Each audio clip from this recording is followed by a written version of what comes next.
കേരളത്തെ മുഴുവൻ നടുക്കിയ 5 വർഷത്തോളം നീണ്ട രാഷ്ട്രീയ നിയമ പോരാട്ടങ്ങൾക്കൊടുവിൽ വിചാരണ കോടതി ജീവിതാന്ത്യം വരെ തടവിന് ശിക്ഷിച്ച ഒരു പോക്സോ കേസ് പ്രതി.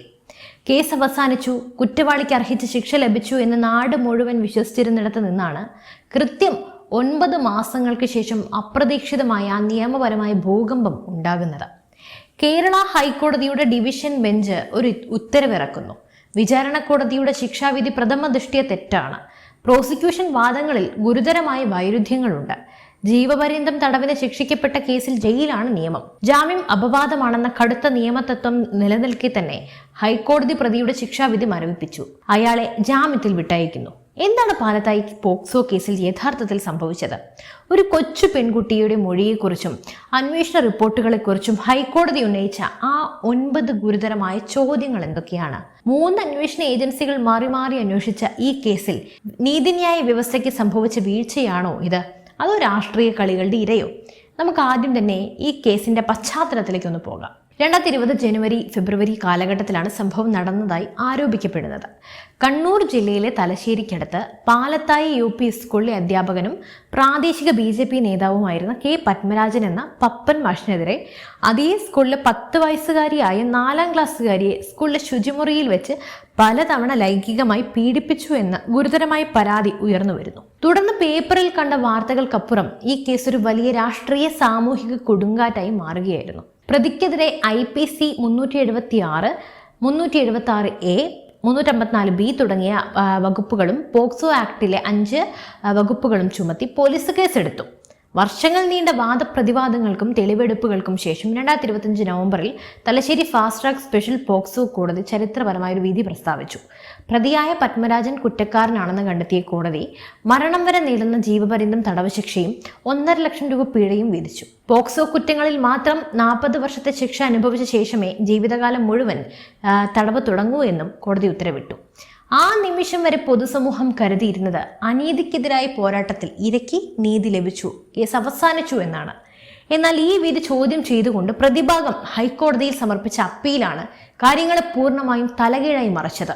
വിചാരണ കോടതിയുടെ ശിക്ഷാവിധിക്കെതിരെ പ്രതി സമർപ്പിച്ച അപ്പീൽ ഹർജി പരിഗണിച്ചത് കേരള ഹൈക്കോടതിയിലെ പ്രഗത്ഭരായ 2 ജഡ്ജിമാരടങ്ങിയ ബെഞ്ചാണ്. ജസ്റ്റിസ് V രാജ വിജയരാഘവൻ, ജസ്റ്റിസ് KV ജയകുമാർ എന്നിവരായിരുന്നു ആ ബെഞ്ചിലുണ്ടായിരുന്നത്.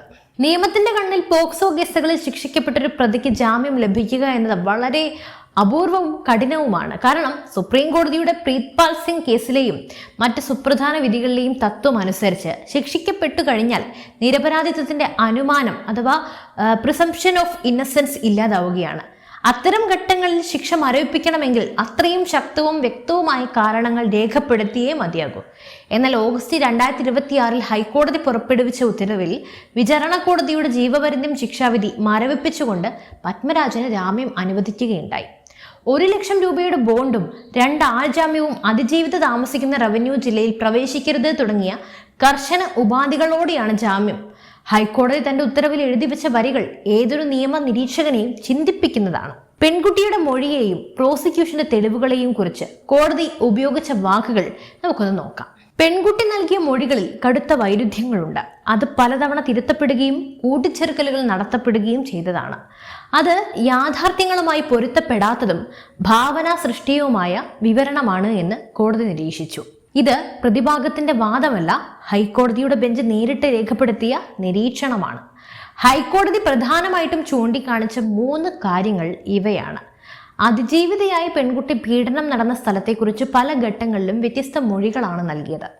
ആദ്യം ഒരു ബാത്റൂം ചൂണ്ടിക്കാണിക്കുന്നു, പിന്നീട് അധ്യാപകൻ ഉപയോഗിക്കുന്ന മറ്റൊരു ബാത്റൂം കാണിക്കുന്നു. ആദ്യ മൊഴിയിൽ പൊരുത്തക്കേടുകൾ ഉള്ളതുകൊണ്ട് പിന്നീട് മാറ്റിയതാണ് എന്ന തരത്തിലുള്ള വ്യാഖ്യാനങ്ങൾ കോടതിയുടെ സംശയങ്ങൾക്ക് ഇടവരുത്തി. 600-ലധികം വിദ്യാർത്ഥികൾ പഠിക്കുന്ന, നിരന്തരം അധ്യാപകരുടെയും കുട്ടികളുടെയും സാന്നിധ്യമുള്ള ഒരു UP സ്കൂളിൽ ക്ലാസ് മുറികൾക്ക് തൊട്ടടുത്ത് സ്ഥിതി ചെയ്യുന്ന ഒരു ബാത്റൂമിൽ വെച്ച് 1-ലധികം തവണ ഇത്തരത്തിലൊരു സംഭവം ആരുടെയും ശ്രദ്ധയിൽപ്പെടാതെ നടക്കുമോ എന്ന കാര്യത്തിൽ കോടതി പ്രഥമ ദൃഷ്ട്യാ തന്നെ സംശയം പ്രകടിപ്പിച്ചു.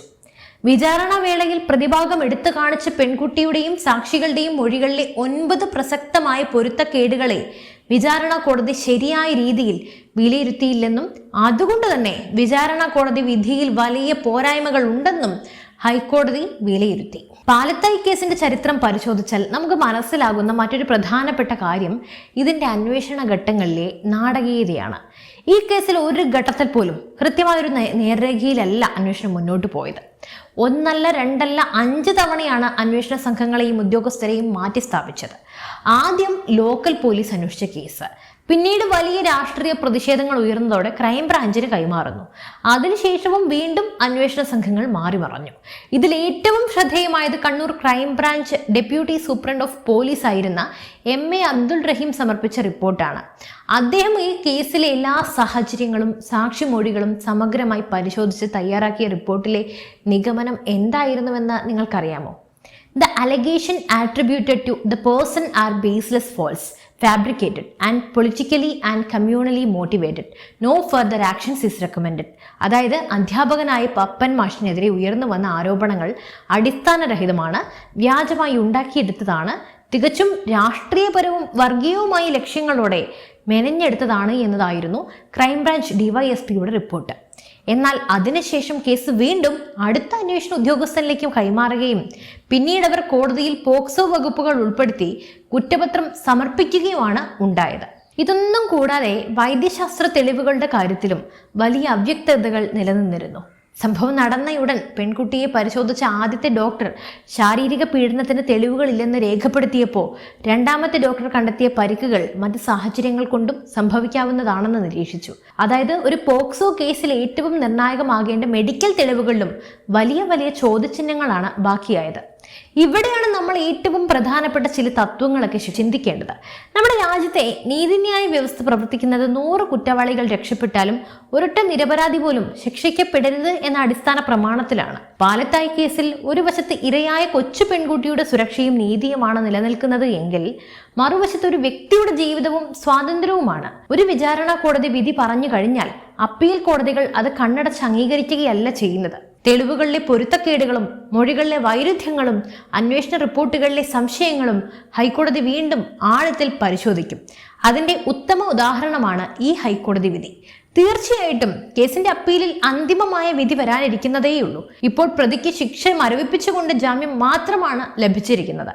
അപ്പീൽ ഹർജിയിൽ ഹൈക്കോടതി ഇരുവിഭാഗത്തിന്റെയും വാദങ്ങൾ വിശദമായി കേട്ട് അവസാനത്തെ വിധി പറയുമ്പോൾ മാത്രമേ ഈ കേസിന് ഒരു പൂർണ്ണ വിരാമമാകൂ. എന്നാൽ ഇപ്പോൾ പുറത്തു വന്ന ഹൈക്കോടതിയുടെ ഈ നിർണായകമായ ഉത്തരവ് ഒരു കാര്യം വ്യക്തമാക്കുന്നുണ്ട്: വികാരങ്ങൾക്കും രാഷ്ട്രീയ സമ്മർദ്ദങ്ങൾക്കും അപ്പുറം നിയമവും തെളിവുകളും മാത്രമാണ് കോടതിയിൽ നിലനിൽക്കുക. ഇരയ്ക്ക് നീതി ലഭിക്കണം, അതേസമയം ഒരു നിരപരാധിയും ശിക്ഷിക്കപ്പെടാനും പാടില്ല. അതാണ് യഥാർത്ഥ നീതി. എന്തായാലും നിങ്ങൾക്ക് എന്ത് തോന്നുന്നു ഈ വിഷയത്തിൽ? നിങ്ങളുടെ അഭിപ്രായങ്ങൾ തീർച്ചയായും അറിയിക്കൂ. മറ്റു വിഷയമായി വീണ്ടും എത്തും വരെ നന്ദി.